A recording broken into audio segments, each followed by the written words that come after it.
Anticipation versus hindsight, my first theme. Well, of course, war is expected to come at some point, and as this contemporary graphic illustrates,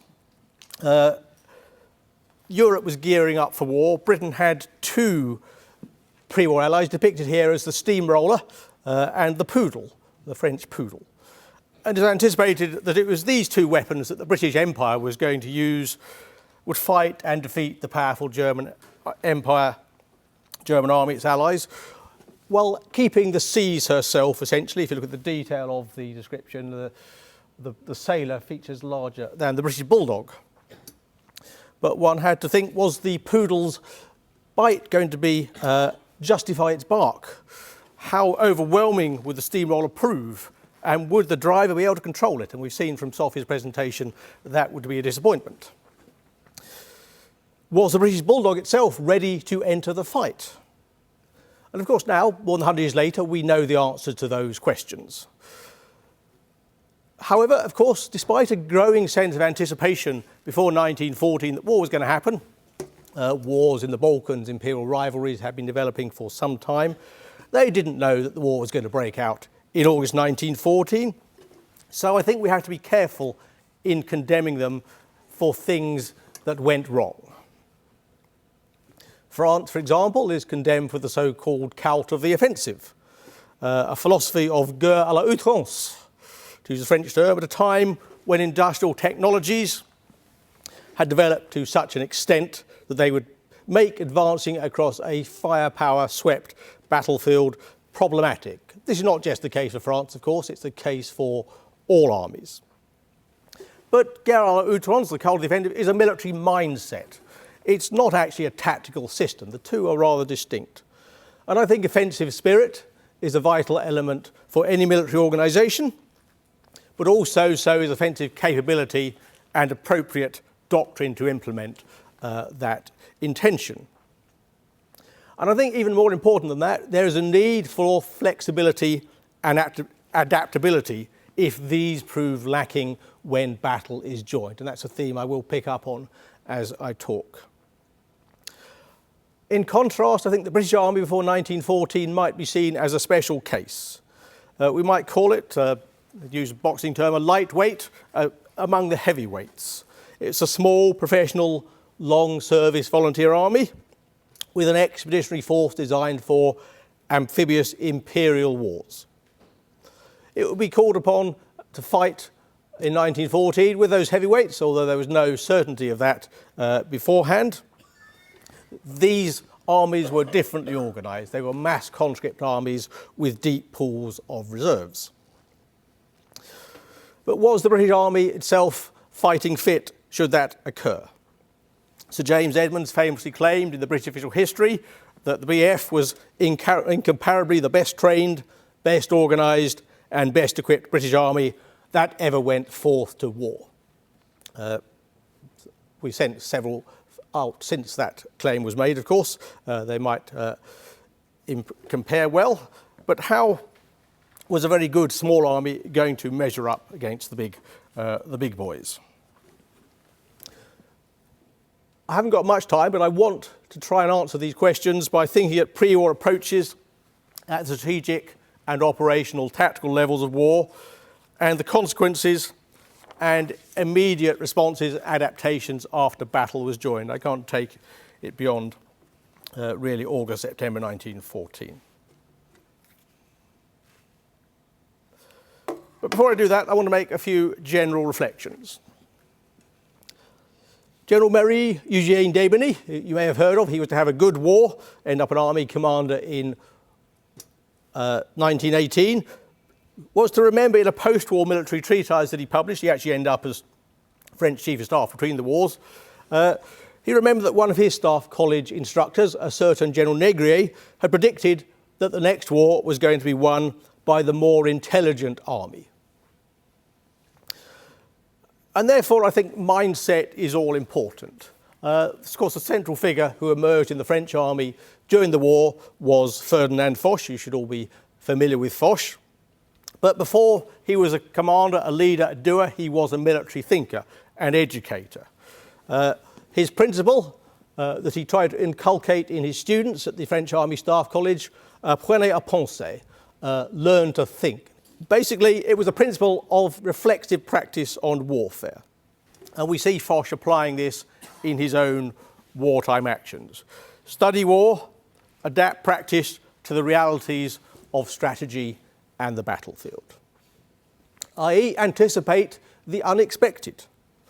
This is what he's teaching his pupils at the pre-war staff college, and I think this is an example of the judgment he himself formed before the war. The first sentence is important. The armies have outgrown the brains of the people who direct them. And it's a war in which, of course, Foch applies this principle when faced with the realities of the industrialized battlefield. And soon he was to realise, and another famous quote of Foch, it was necessary to forget what he had learned and taught before the war and start again from first principles when faced with the Western Front. But he wouldn't be faced with the Western Front until 1915. Practising this principle, he rose to become Allied Generalissimo by 1918 and drive the Germans from France. This, of course, is all in the future, but I think it's important to identify how he approached war before 1914. And for that, I would refer you to the introduction to Foch's own memoirs, which is a very interesting treatise on the need for intellectual flexibility in military leadership, and also the importance of learning from history. And I think it's important because it's Foch's students from the Staff College who were to command and staff the French army in the First World War, who were also to put these principles that they were given by their teachers into practice when battle was joined. Key to this was preparing for the future. Another quotation taken from the introduction to Foch's memoirs indicates that war is being transformed in a certain way at this time, but that war is always in a process of transformation, and that war will be different in the future. I stressed the French intellectual approach to war, but I struggled to find something similar in the British Army before 1914. I think, and I'm ready to be corrected by this from Gary and John Bourne and others in the audience, the British military leaders tended to approach future war more with a practical than a philosophical mindset. One might also wonder about Germany. Not having heard what Holger had to say about that, I won't comment on that. What did the future hold? A couple of examples. In Foch's case, you can see clues in the prefaces to the later editions of his Staff College lectures that were published in 1903 after he stepped down as a lecturer. But he would go back and revise them every few years, reflect on them, on what had happened in warfare subsequently, and write a preface that modified or developed his thoughts. This one in particular, from the third edition in 1911, indicates that Foch had identified that war, following the example of the Russo-Japanese War, was becoming essentially more technological and industrial, and that tactics, strategy would be different in future. The other feature that was evident was that mass war was coming. I actually used a quote not from Foch here, but from Trotsky, another forgotten but important theorist of war who would become very important in the Russian Civil War. Mass war was coming, and it was the mobilization of ordinary individuals, their commitment to their front, their willingness to die for their country, that would underpin an army, a society's success or failure in the future of war. As Trotsky says, do the people want war? So technological industrial war, mass war are coming. Trotsky was actually a war reporter in the Balkans, and he have been published very interesting dispatches that he sent back to Russia's left-wing press. Are the French and the British ready for this? As I say, no British theorist of mass war.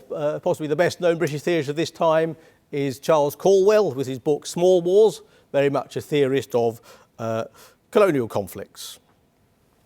If Britain had a large war strategic theory, it was maritime. It was embodied in the ideas of Julian Corbett.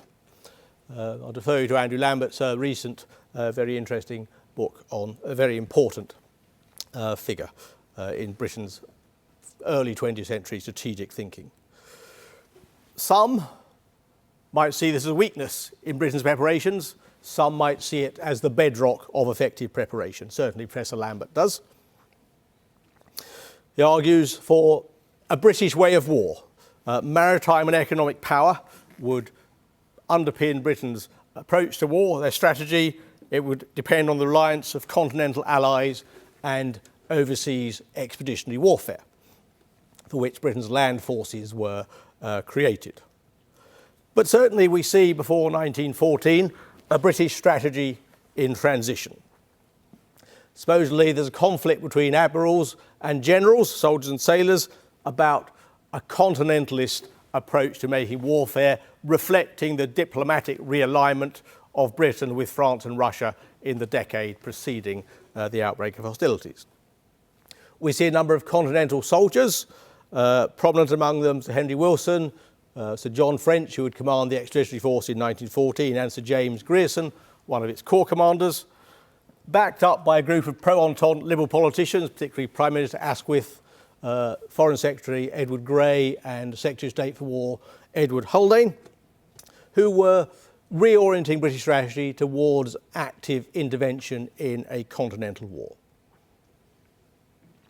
This is a strategic realignment, but it also reflects changes in the nature of the British Army that becomes more professionalised, learning from its experiences in the South African War with the creation of a general staff system and a modern planning structures for the first time. But also this integrates with the shifting international diplomatic situation I've indicated in the rising perception of a menace from Germany and a need to work more closely with France after the defeat of France's major ally Russia in the Russo-Japanese War. So there's a reorientation of strategy, but I would stress that this is very much incomplete when war actually breaks out, which leads to Asquith calling together his generals and a few cabinet ministers on the 5th and 6th of August 1914 to try to decide what the British Army is going to do. No, it doesn't discuss naval imperial strategy. That has already been engaged. That is not set in stone, then fairly straightforward. At this meeting, it was made clear that the army could go to France because General Wilson, as Director of Military Operations, had prepared that option before 1914. The questions were, would it go? Where should it go? Should it go or should it not be sent? You might see this as good, an example of flexibility in preparation. You might see it as poor preparation, improvisation at short notice, and disagreement among those political and military principals who have to implement strategy when war breaks out.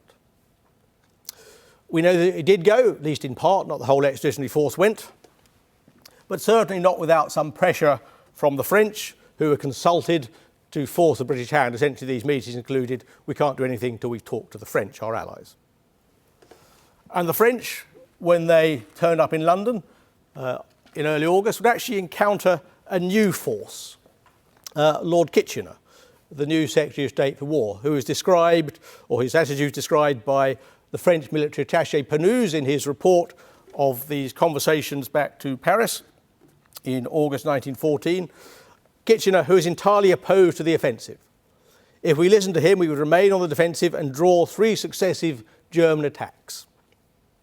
He is imbued with the principles of colonial warfare and does not appreciate the material and moral advantages of the offensive. So there appears to be a bifurcation between French thought and British military approach. Of course, Kitchener had not been part of the preparations for sending an expeditionary force to France. He'd been very much opposed to it. He'd actually seen, as a colonial soldier, the effects of concentrated defensive firepower at the Battle of Omdurman and in the South African War. Panouz noted something else about Kitchener, however, which is probably more significant in the long run. One thing is clear, he has decided to conduct war to the bitter end. Kitchener had grasped, I think, the fundamental nature of the war that was to come In his one and only press interview to Repington, he gave a few days after the Expeditionary Force was dispatched, he said they expected to fight the war to the last man and to the last horse. That in some ways is anticipating the long war, but in August 1914 it's more a question of immediate actions, responses, of tactics and operations.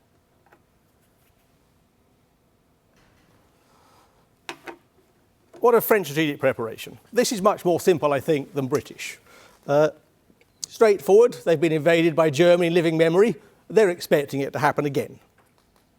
Have to respond appropriately to those anticipated German attacks that even Kitchener, as I've indicated, is anticipating, but not on the defensive. Joffre did not actually expect or rely on the British to back him up in the short term at least. The Expeditionary Force would be a useful extra addition to his forces, but his plan did not expect it to come. But essentially, the French were coming to view the British as a long-term, what I would call insurance policy against a lack of decision at the start of the war.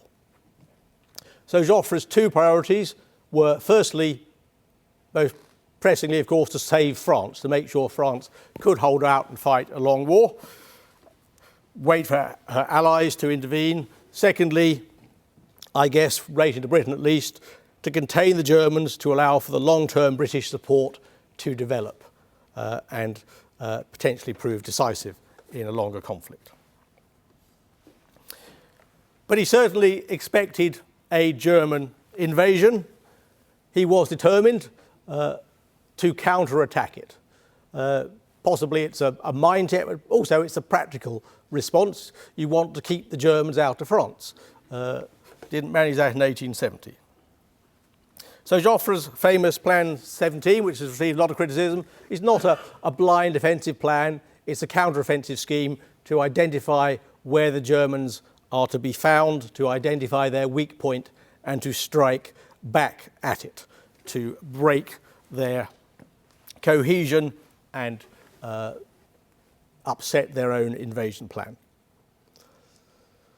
For that, he held back his Fourth Army, de Longue de Carry's Fourth Army here, to use a modern term, or the master manoeuvre, his counterattack army that we deploy either eastwards if the Germans are weak in Alsace-Lorraine, or northwards if they proved to be weak in Belgium. We know that it went northwards. It was interposed between the 5th and the 3rd Armies to try to push up through the Ardennes, with consequences that I cannot describe in detail here, but they were pretty bad. I would refer you to Simon House's study of the Battle of the Ardennes. The conclusion from that study is the problems lay in the tactical operational preparation, not the flexible response strategy that Joffre had put in place. The idea was right, but the execution was poor. If we accept that, who is going to execute this strategy?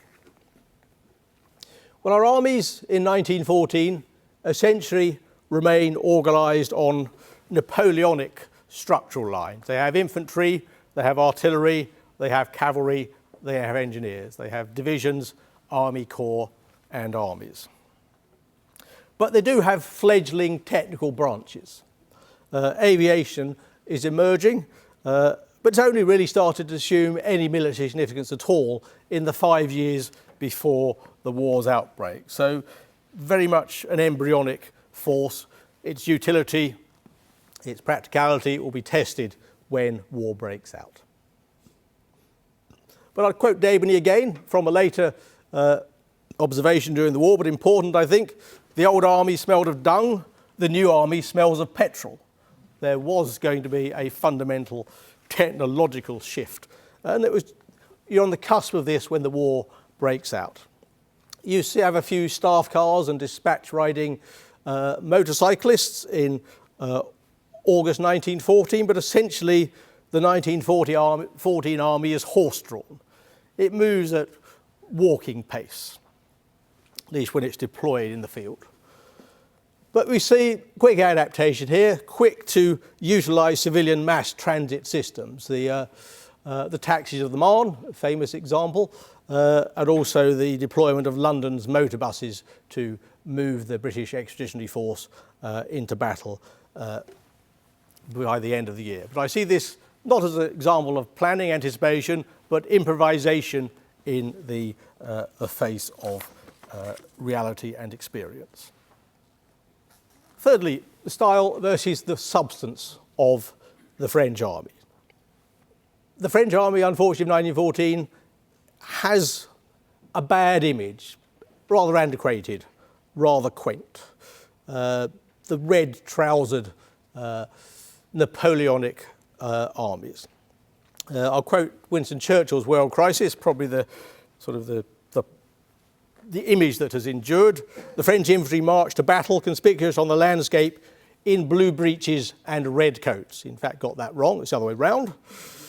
Their artillery officers in black and gold were even more specially defined targets. Their cavalry gloried in ludicrous armour. The doctrine of the offensive, raised to the height of a religious frenzy, animated all ranks, and in no ranks was restricted by the foreknowledge of the modern rifle and machine gun. One of those wonderfully wrong statements by Churchill that have informed scholarship, or lack of scholarship, I might say, ever since. But I quote this because it's important. These impressions are formed at the time and immediately after the war when reflecting on what happened. And they have set a pattern of an impression, a pattern of thinking about the war. I see actually Holger just picked up a copy of Max Hastings' book, Catastrophe. Not sure she read it, but essentially it follows very much with that, that historiographical framework set at the time. What really was going on in the French army as war approached? Well, actually, it was an army in transition. It was growing in size. I actually like Sophia's little soldiers lined up. To be honest, they all looked like they had fairly antiquated uniforms, if not bright red and blue. They were all on this sort of transition phase, I think. France had introduced a new army service law in 1913 to expand the army size. You'd be called up for 3 rather than 2 years of frontline service. That was to be able to match your numbers against those of the more populous German Empire. But of course, this means it wasn't really ready in 1914 because they'd called up 2 annual classes rather than 1. These were partly trained in in a new infantry doctrine issued in 1914, and they made up the bulk of the French frontline army in 1914. The Germans have a good habit, for them at least, of invading the French army when it's reforming in 1970. They do it again in 1940. I assume by luck rather than judgment, but you're not sure. The army itself had 1,865,000 men deployed in August 1914 in 19 army corps, including 1 in North Africa, plus the colonial army, 47 divisions, plus 10 cavalry divisions. In the second line, there were 25 reserve divisions based on 10% cadres, which were not for use in the first line in the first instance.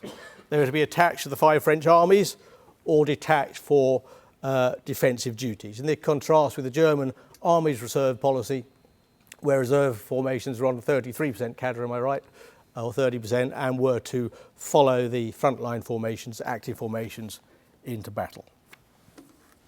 You can add to that 10 third-line territorial divisions, essentially for garrison duty in Paris and other fortresses.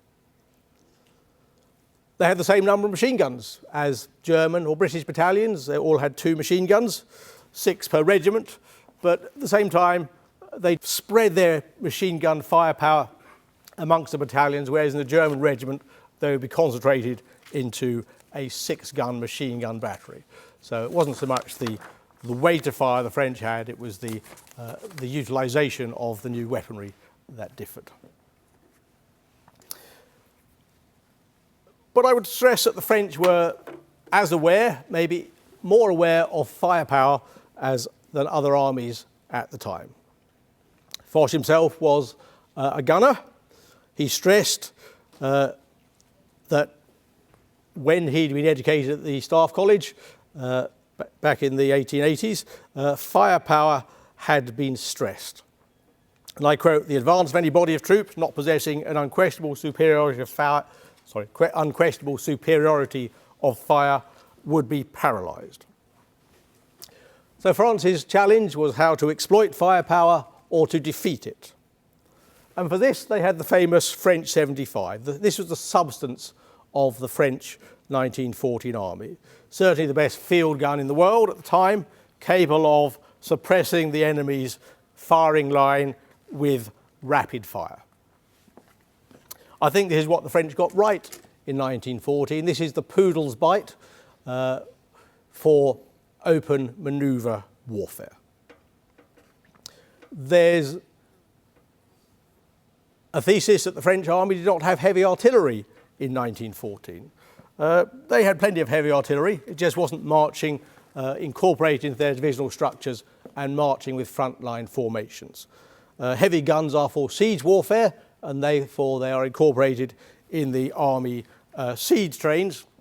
You get a bit of this in 1914, but not on the French front. The French aren't expecting to conduct any sieges. And in these siege trains, the French army actually has some very modern artillery pieces, the 155mm Schneider, for example, although Joffre, in his own memoirs, does complain at length that he spent his time as Commander-in-Chief, which is only actually 3 years before the war breaks out, not much time, pressing the government rather, to fund more of these guns for his army.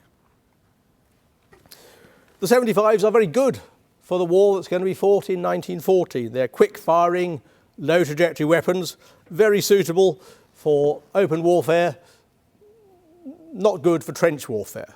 What the French do lack is the light howitzers that divisions in Allied and enemy armies possess. But it's one thing to have the right sort of gun. It's another thing to use it properly. In terms of tactics, and I grossly oversimplify here, the French doctrine in August 1914 privileged shock action. The artillery would be used to support the infantry conquering, overwhelming the enemy's firing line. This would not be through unsupported bayonet charges of mythology, but essentially your gunfire would target the enemy's infantry, keep their heads down so infantry could close with them. The German doctrine privileged firepower. The artillery would protect the infantry's advance by not actually targeting the enemy's infantry, but by targeting the enemy's artillery. And that would allow the infantry to progress across the firepower-dominated battlefield because the enemy's artillery could not respond. These two systems clashed in August 1914, and the German method proved its superiority in the Ardennes. Mainly they had greater weight of fire because they had howitzers as well as field guns. But I think the French method did produce sufficient killing power in defensive battles that followed the Ardennes for both sides to realise essentially the safest place to be was dug in trenches. Neither really dug in August 1914, and casualties were horrific on both sides.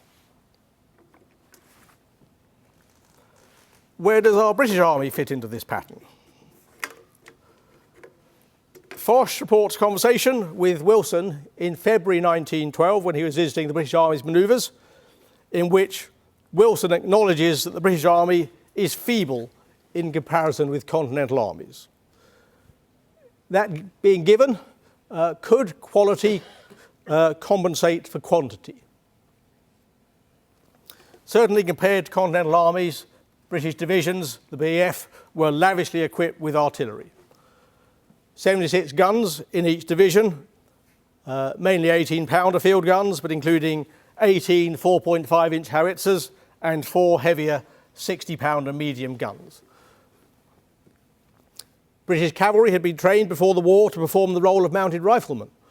They were armed with the same rifle as the infantry, making a flexible force that could reconnoitre, could engage enemy cavalry and enemy infantry from horseback, or they could dismount and fight as infantry when required. So the cavalry added weight to the infantry mobility and firepower. However, this small, well-equipped army, well-trained army had limited capacity for an expanding in time of war. There was a special reserve to replace casualties, but that wasn't expected to last beyond 6 months. And in practice, the British army in France was to double by the end of the year with other regular contingents, Indian army contingents, and thereafter you'd exhausted your pre-war trained professional manpower. It was territorial force units, imperial units, volunteer new army units that had to be raised and deployed. So there was great potential for expansion, but not in the short to medium term. It would be a year before British forces started to expand significantly thereafter. Having said that, the French were very interested in the British Army. The French military attaché, Victor Huguet, sent reams and reams of reports back from London about the British Army that are all in the French military archives of Vincennes. I've had the pleasure, may not be the right word, but I've had the necessity to go through these. And I've learned a lot about the British Expeditionary Force and how it is viewed by its prospective ally. There was a lot of exchanges between the two armies. Lots of French missions, official and unofficial, came to the Britain to work with the army on annual manoeuvres at military schools, in regimental depots. French, Grierson and other British leaders are invited to visit French manoeuvres. And all this is indicative of a very close relationship forming between the two armies as the war approaches. The French are very keen to promote a continentalist British army. The French concentrate on a number of elements. Firstly, most obviously, the readiness of the British army for continental war, the abilities of its higher command, the speed of its mobilisation and deployment, the quality of its manpower, the efficiency of its reserves, and its potential for expansion, and where it would be sent in time of war. One thing that does emerge from French assessments of the British Army is they felt the British Army lacked the skills of higher leadership and staff work required for mass warfare on the continent, and they were determined to assist their ally in preparing better for fighting alongside them should that turn out to be the case. One example, Henry Wilson, when commander of the Staff College, went to Paris and met Foch, who was then commandant of the École Supérieure de Guerre, the French Staff College. And after that meeting, Wilson remodelled the British Army Staff College's teaching techniques along French lines, the so-called allez-allez exercises. Significantly, he also started setting staff exercises based on continental, not colonial war scenarios. This seemed to be working. In 1913, the French attaché reported back that the British staff were thoroughly imbued with French methods. Huguet's successor, Colonel de la Perouse, and I quote from one of his reports here, was pleased to report on the quality of the British Army, and also that in 1912 Sir John French, when he became Chief of the Imperial General Staff, had announced his intention to develop a common doctrine for the army, to reform it, and I quote, on the model of the large continental armies, especially our own. All this was encouraging to the French. The British adopted large-scale continental manoeuvres in the years before 1914, although those of 1913, the last ones before 1914, were rather confusing. French reports were not complimentary. They still thought the British Army had some way to go in matters of high command.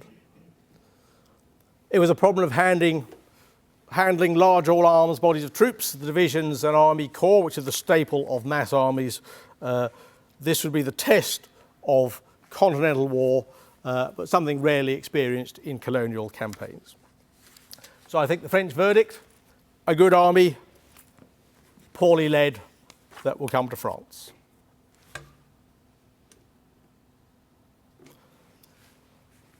Well, we know what happens next.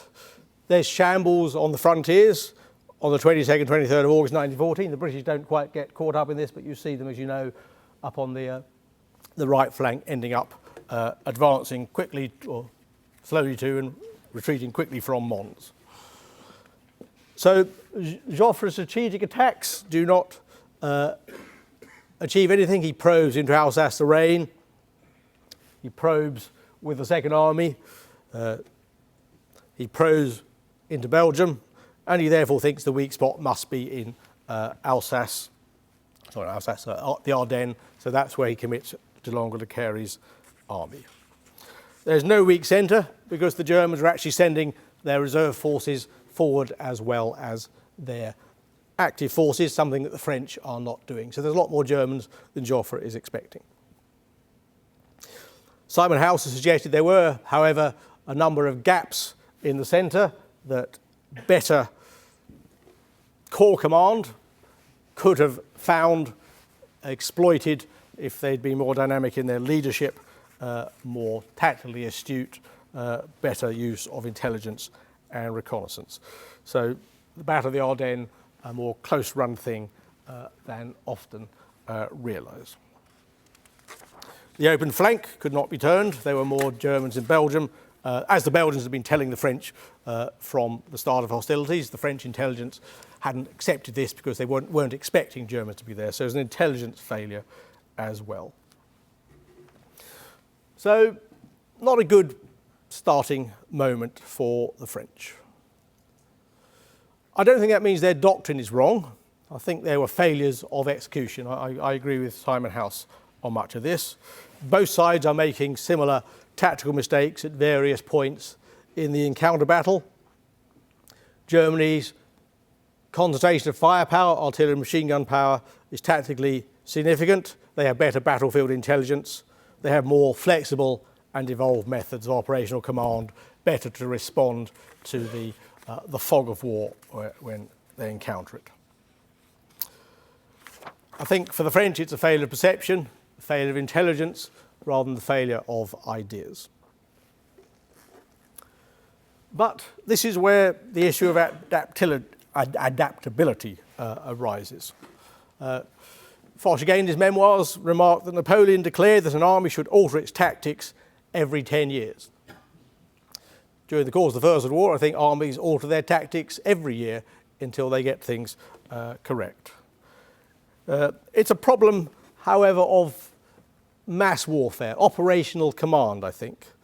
The French are trying to engage with this in the years immediately before the First World War. You've probably heard the name of Louis Loiseau de Grandmaison, of the theorist supposedly behind the flawed tactics of 1914. But more importantly, if you look at Grandmaison's famous lectures, he was actually addressing the operational level of war, not the tactics to be employed when the enemy was met, how to lead armies and army corps, higher formations in the field. This was something that all armies would have to adapt to, something that was found lacking in August 1914 in the French army. The French High Command proved sclerotic, had to be purged of its dead wood, but the French army was also resilient. As he indicated, it hadn't used its reserve. It had a third of its strength ready to move forward to throw into the defensive battle as it developed on the retreat along at the Meuse crossings and later in the Battle of the Marne. So this resilience is built into the second phase of the campaign, in which the French army does much better. Of course, it might be argued that if you get things right first time round, you don't have to adapt. But I think the key lesson of 1914, possibly a key lesson of warfare, is that barring a disaster, the adaptable army survives. The French army does not survive in 1940, it can't adapt.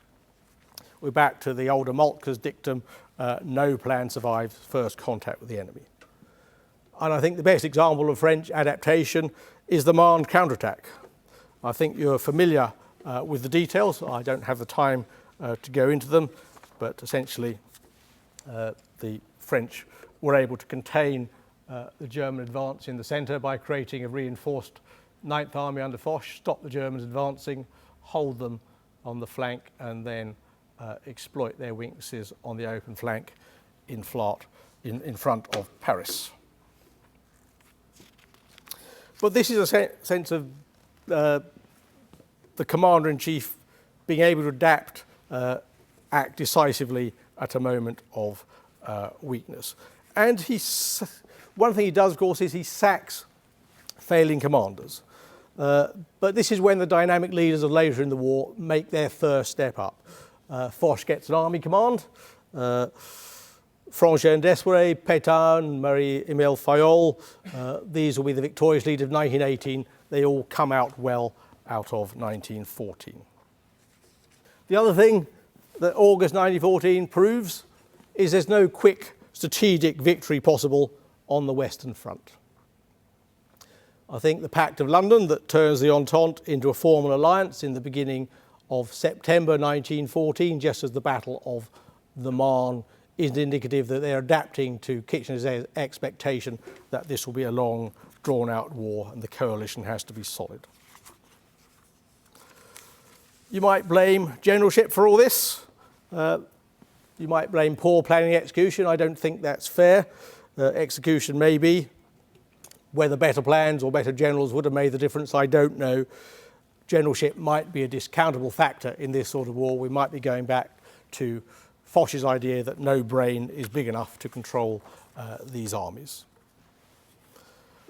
But we see early moments of learning. The brightest commanders spot the tactical problems and solutions on the First World War battlefield immediately. Marie-Émile Fayolle, who will be an army group commander by 1918, on the 30th of August, in his first battle as a divisional commander, I attacked with the greatest care, lots of artillery and the fewest infantry possible. This might seem an obvious conclusion, what we know now. It might just be a regression to pre-war thinking, but it's a resolution of this tension between what's important, firepower or shock. What's going to work is using the two together effectively. Fayolle, as you mentioned, was another gunner like Foch.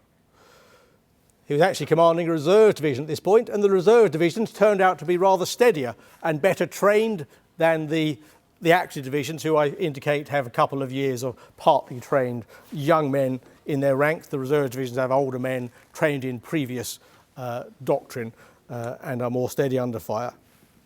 Fayolle was actually lucky. He got the gunners from the French Army's artillery school as his divisional artillery. Very useful thing to have, the people who trained the rest of the army in artillery practice. Though in practice, if you read his diary, he's been upset the day before. He'd been off commanding an army group temporarily, and one of his brigadiers had got his command shot up by doing exactly not doing this, if that's the right expression, by not knowing what to do. D'Aubigny too is going to do well. He's actually head of operations of the First Army in Alsace, which makes the first attack in August 1914, and he's asked to draw up a report on the failings of the 7th Army Corps that goes forward and comes back rather quickly with its tail between its legs. Its commander, General Bonneau, is one of the first commanders sacked by Joffre. But if you see the tactical notes that D'Aubigny issues to First Army in early September 1914, essentially his tactical briefing is saying exactly the same thing as Fayolle is saying. Foch himself takes control of his first army-sized battle. We tend to talk about the decision being made on the open flank, but I think holding the centre where the Germans are trying to break through is equally important, and that is Foch's job. It's a desperate battle with two exhausted armies trying to make their last attempts to force a decision. This is the occasion of Foch's famous communication: "My flanks are turned, my centre is collapsing. Situation excellent, I attack." Now actually, render this prosaically, I'm under pressure all along the front, but I have reserves in hand to contain and to counterattack, i.e. to implement an appropriate doctrine. And in some ways, the 4 days that Foch holds the centre on the Marne is a new sort of battle emerging. It's the first sort of attritional battle in which feeding reserves in to contain the enemy's attacks has to be practiced. I'm not entirely sure Foch was in control of events here. A lot of his decisions are reactive rather than proactive, but he does take this as a lesson. Foch's aphorism, de quoi s'agit-il? What's it all about? What's the problem? He starts to reflect. It's the beginning of his process of learning and adapting to the challenges that he faces. How to perfect method against field defences, however, how to operate large armies in a strategic stalemate will be a different challenge in 1915 to that faced in 1914.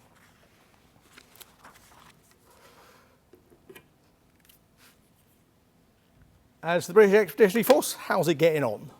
This is a fairly familiar story, I should imagine, but I'll just suggest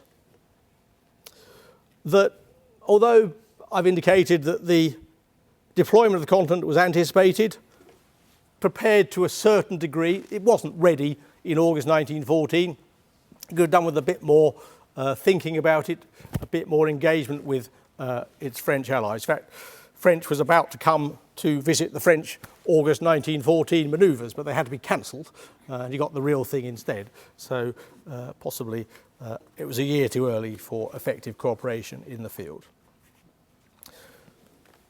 Experiences of coalition warfare were traumatic and divisive. Defeat is not a good thing to start your shared campaign. Sir John French was a disappointment to Joffre personally. They'd not actually met before 1914. But the disappointment came after the retreat. Relationships did not collapse before battle was engaged, as some commentators would suggest. But one of the unfortunate long-term legacies of early defeat on the frontiers and retreat was an ingrained distrust of the French by the British Army, and to a certain degree, vice versa. You still see Douglas Haig complaining about August 1914 when Nivelle pops up in 1917. They have long memories of this. Having said that, although the commanders possibly lived up or down to expectations, the old Contentables themselves lived up to the high expectations the French held of them before the war in their 1914 battles. Tactically, the British Expeditionary Force was effective, resilient. Alan Mallinson's work on the Army, I think, is instructive on this as a junior officer himself. We know the BES fights, Mons, Le Cateau, on the Marne. I think they represent a sort of warfare that is passing, and the old-style volunteer professional army passed with it. But they were a good army, and their swan song is duly remembered. But by 1916, of course, Britain has adopted the continental mass army model of its ally and its enemy. But it didn't work well in large-scale offensive battles, I don't think. There are operational command flaws, particularly in the early mobile phases, and I think Douglas Haig should be blamed for a lot of these, operating his own corps, his First Army Corps. Grierson, unfortunately, had died of a heart attack on the way to the front, which I think certainly the French reports on this express great regret. This is the guy they think is the best British commander, has potential to do well as a field commander in August 1914. That's a counterfactual we'll never be able to explore. I'm running out of time, so I'll move to sum up. I would stress that anticipating and meeting the strategic, tactical, operational challenges of 1914 is not the same at all as adapting to those that follow the stalemate that sets in at the end of that year.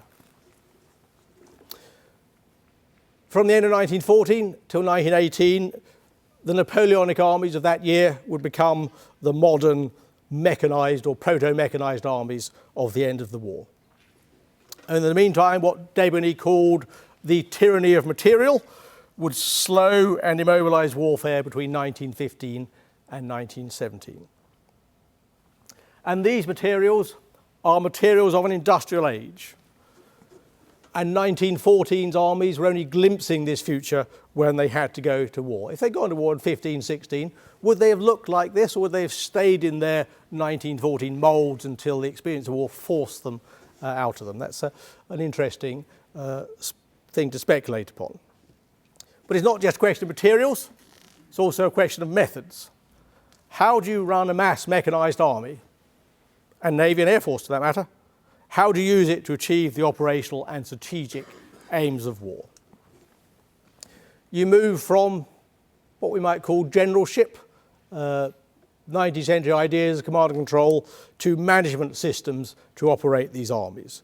Again, the armies have outgrown the brains of those who direct them, but you would then have to rethink war against the fast tempo operations that you have to experience on the First World War battlefield.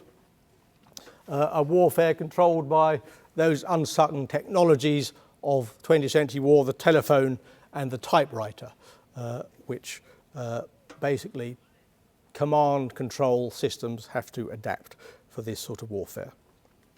We see adaptability in the French army. Through 1915, in their first offensive, they're adapting tactically. By the Champagne offensive in the spring, or in the autumn, they're starting to develop the right sort of operational concepts. I think the British require a further year of adaptation because they have to adapt to mass warfare first of all. French's army will be very different from Haig's army as it starts to fight in 1916. But it's a bit behind the curve, but all armies become adaptable.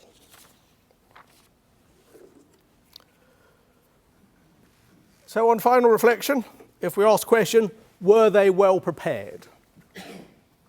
I don't think actually we can either say yes or no. You can argue either way. I think they're better prepared, however, than earlier and poorly informed critiques suggested. But there are still numerous imperfections of doctrine, command technique, of expectation. Whether these are systemic faults with the British and French armies and their cooperation, or whether they are problems of war as it shaped up after August 1914, again is a question that we'd have to think about. Are they adaptable to the actual challenges of wartime, la guerre actuelle, as Foch liked to call it? Foch, again, in his memoirs, wrote that at the École de Guerre, I had learned to look the problems of the coming struggle squarely in the face, examine them dispassionately, and seek for their solution. Preparing this talk has led me to posit that the difference between the French and British way of making war then and thereafter lies in the approach to war beforehand. Certainly, I think this applies to the early phases of the Western Front campaign until 1917. I see the British as trying to correct previous mistakes, whereas the French are trying to implement what modern militaries would call lessons identified. They're trying to push things on, whereas the British are trying to get things right. Foch was not the only one of these. I've mentioned Fayolle and Debony. Other figures emerged, General Maistre, General Pétain, who are senior commanders by 1918. What these guys all have in common is they are all professors.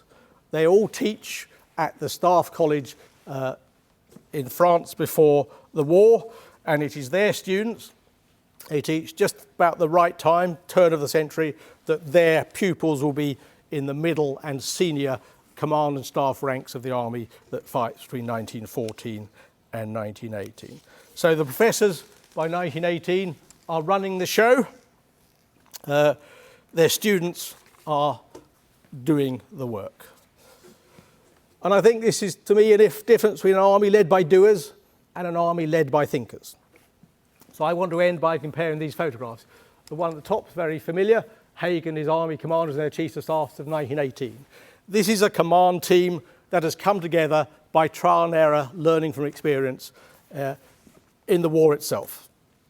The other one is of the teaching staff of the École Supérieure de Guerre in 1901. And just luckily, there's Foch sitting in the front row, and behind him, Maistre and Fayolle, other lecturers at the time, who will be the two principal army group commanders of the French army on the Western Front in 1918. Didn't quite get Pétain in that photo. He's going to turn up to teach the next year. So one command team comes together from war. The other seems to have been forming 15 years before the trenches are set. Thank you. And I'll end with a shameless plug. If you want to know more about these gentlemen, this has just been published, and I see one lucky prize winner will get a copy from the raffle. So that's a good reason to buy tickets. Thank you.